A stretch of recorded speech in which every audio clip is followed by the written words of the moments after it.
নমস্কার বন্ধুরা, আবার একটি নতুন এপিসোডে আপনাকে স্বাগত জানাই। আপনি কি আপনার ছাদ বাগানে এমন সুন্দর লেবু পেতে চান? এই পাতিলেবু গাছের অনেক জাত আছে, যেমন পাতিলেবু, কাগজি লেবু, এলাচি লেবু প্রভৃতি। আমার এই গাছটি হচ্ছে কলকাতা পাতিলেবু। এই লেবু গাছে প্রায় আপনি সারা বছরই আপনি ফল পেতে পারেন সঠিক পরিচর্যায়, এবং সঠিকভাবে আপনি যদি এতে সার কীটনাশক প্রয়োগ করেন তাহলে খুব সুন্দরভাবে আপনি সারা বছর একটি টব থেকে আপনার পরিবারের প্রয়োজনীয় সকল লেবুর চাহিদা আপনি মেটাতে পারেন। দোআঁশ মাটিতে এই লেবু গাছ সবচেয়ে ভালো হয়। আর এই লেবু গাছ অতিরিক্ত জল একেবারেই সহ্য করতে পারে না, অতএব জল নিষ্কাশনী ব্যবস্থা খুব ভালো রাখতে হবে।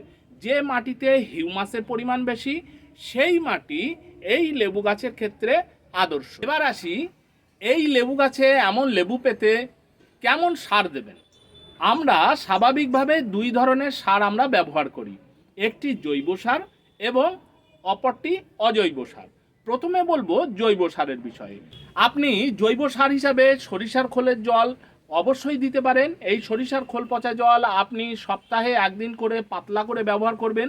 আর গোবর সার, হাড় গুঁড়ো, শিংকুচি এগুলি মাসে একবার করে হাফ মুঠ মানে 2 চামচ পরিমাণ আপনি গাছে প্রয়োগ করতে পারেন, তাহলে খুব ভালো ফল পাবেন। আর অজৈব সার হিসেবে আপনি টিএসপি, পটাশ, জিপসাম, ইউরিয়া প্রভৃতি ব্যবহার করতে পারেন। এখানে আপনি গাছে মাঝে মাঝে জিপসাম একটু প্রয়োগ করবেন। মাসে অন্তত একবার যদি আপনি জিপসাম প্রয়োগ করেন তাহলে আপনার গাছ খুব সুন্দর ডেভেলপ করবে।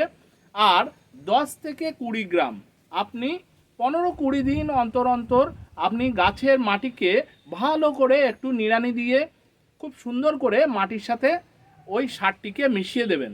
দেখবেন যে আপনার লেবু গাছের এই যে যে সমস্ত লেবু গাছ 12 মাস হচ্ছে আপনার ফল দেয়, সেই সমস্ত লেবু গাছের সারের চাহিদা বেশি থাকে, সেই কারণে 15 থেকে 20 দিন অন্তর এই সার আপনি প্রয়োগ করুন।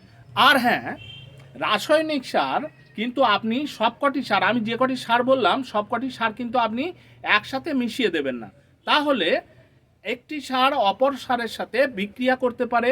সবচেয়ে ভালো হয় আপনি প্রথমে দেখা যাচ্ছে আপনি ইউরিয়া সার দিলেন, 4-5 দিন পর আবার দেখা যাচ্ছে 2 চামচ পরিমাণ আপনি পটাশ দিলেন, আবার দেখা যাচ্ছে 4-5 দিন পর আপনি জিপসাম দিলেন। এইভাবে আপনি রাসায়নিক সারকে রোটেট করাবেন। আপনি যে গাছেই দিন না কেন, আপনি রাসায়নিক সারকে যদি এইভাবে রোটেট করান তাহলে একটি সার অপর সারের সাথে বিক্রিয়া করবে না, এবং গাছ তার সুষম খাদ্যের যে চাহিদা সেই চাহিদা সহজেই মেটাতে পারবে। একবার একটি সার প্রয়োগ করার পরে অবশ্যই কিন্তু আপনি 15 থেকে 20 দিনের গ্যাপ রাখবেন। আবার 15 থেকে 20 দিন পর সেই সারটি আবার দিতে পারেন। প্রত্যেকটি গাছেই কম বেশি গুঁটি ঝরে, কিন্তু আপনার সঠিক পরিচর্যাতে এই গুঁটি ঝরা আপনি কমিয়ে আনতে পারেন। 15 থেকে 20 দিন অন্তর আপনি যদি গাছে অনুখাদ্যের স্প্রে করেন বা গাছের মাটিতে যদি আপনি অনুখাদ্য প্রয়োগ করেন তাহলে দেখবেন এই ধরনের প্রবলেম একেবারেই কমে আসবে। এবং আপনার যদি 10টি গুঁটি ধরে কিংবা এক থোকায় প্রচুর গুঁটি ধরে তাহলে 2-4টি ছাড়া আর বাকি গুঁটিগুলি খুব সহজেই সেট হয়ে যাবে। এই লেবু গাছ অতিরিক্ত জল একেবারেই সহ্য করতে পারে না, সেই কারণে এই গাছের গোড়ায় বিশেষ করে টবের মাটি বা আপনি যদি বাগানে করেন তাহলে বাগানের এই যে গাছের গোড়ার যে মাটি সেই মাটি সবসময় খুঁচিয়ে আলগা করে দেবেন। টবের মাটি যদি হয় তাহলে অবশ্যই খেয়াল রাখবেন গাছের গোড়ায় যেন একেবারেই জল না বসে।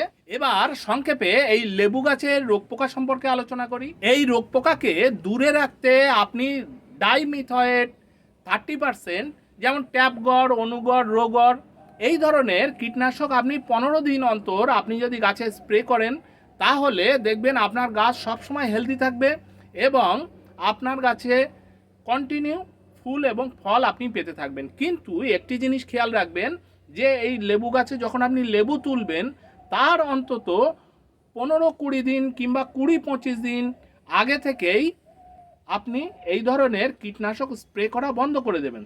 তার কারণ যে কীটনাশকই আমরা ব্যবহার করি না কেন সেটি একটি বিষাক্ত জিনিস, আর সেটিকে এই 15-20 দিন বা 20-25 দিন আপনি যদি ব্যবহার না করেন তাহলে আপনার গাছের এই কীটনাশকের যে বিষক্রিয়তা সেটি নষ্ট হয়ে যাবে এবং গাছকে মাঝে মাঝে একটু ধুয়ে দেবেন, তাহলে আপনি সহজেই সেই লেবু আপনার শিশু থেকে শুরু করে বৃদ্ধ পর্যন্ত সবাই খেতে পারবে। আশা করি বন্ধুরা আমার এই ভিডিওটি আপনাদের খুব উপকারে লাগবে। যদি ভালো লাগে একটি লাইক দেবেন, আর আমার চ্যানেলে নতুন হয়ে থাকলে অবশ্যই আমার চ্যানেলকে সাবস্ক্রাইব করে নিচের বেল বাটনকে অলে সেট করে রাখবেন, যাতে আমার নতুন নতুন ভিডিওগুলি খুব সহজেই দেখতে পান। আজ তাহলে এই পর্যন্তই বন্ধুরা, টাটা।